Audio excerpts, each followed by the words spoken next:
5 minutes.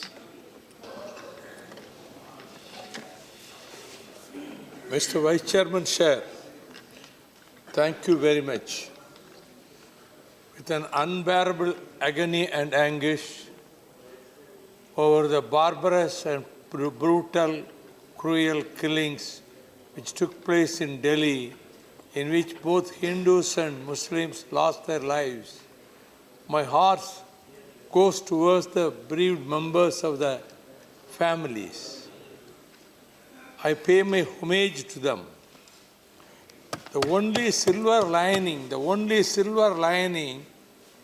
in an otherwise dark horizon over this country, when the program was going, killings were going, when the blood was flowing in the northeast Delhi, there were families to hug the other community.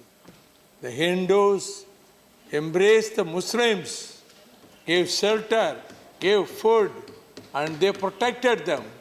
Likewise, many Muslim families have given shelter and protected the Hindus. So the ethos of this country, the undercurrent of this country, the genuine humanism of the country has not died.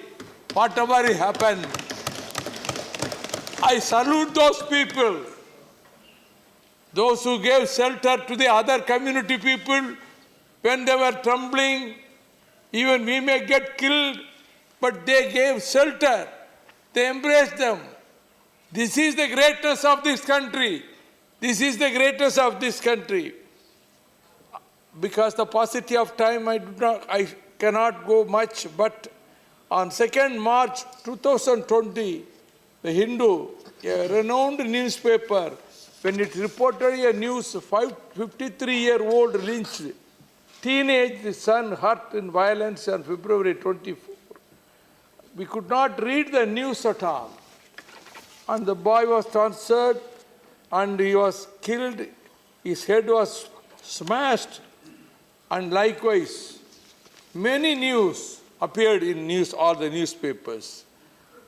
4 more bodies pulled out from the drains in the northeast Delhi. No one could identify it till this day. No information on 5 missing persons. 55 persons have lost their lives. Another heartbreaking event gives a shell shock, which appeared in the Hindu on 3rd March 2020 under the caption, "A brother's search ends at the mortuary." I shiver to read the news, but at the same time, my friends, the most gruesome killing which has shaken everybody is the brutal killing of Ankit Sharma, an IB official. Mr. Vice Chairman, Sir, I bow my head to express my tributes and condolences to the gallant officer who sacrificed his life to protect the honor of this country. Another shocking event is the killing of 35-year-old Mutsakir Khan, whose wife and 8 minor daughters, the youngest of whom is 18 days old, are left in tears of blood. He was shot dead in northeast Delhi's Kadambari area on February 25th. In your speech you said we are a great democracy. Yes, of course.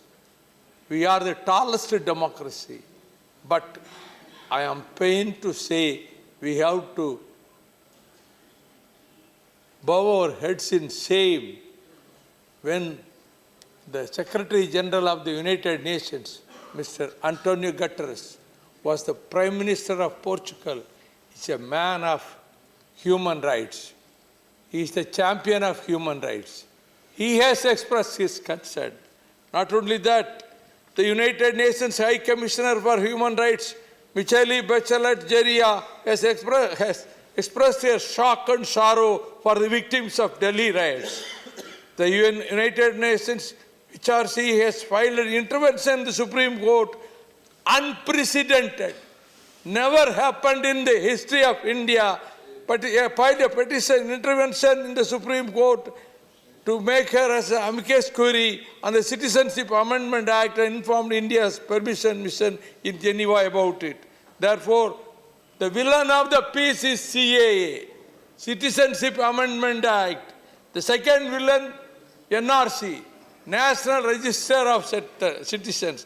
The third most notorious villain, National Population Register.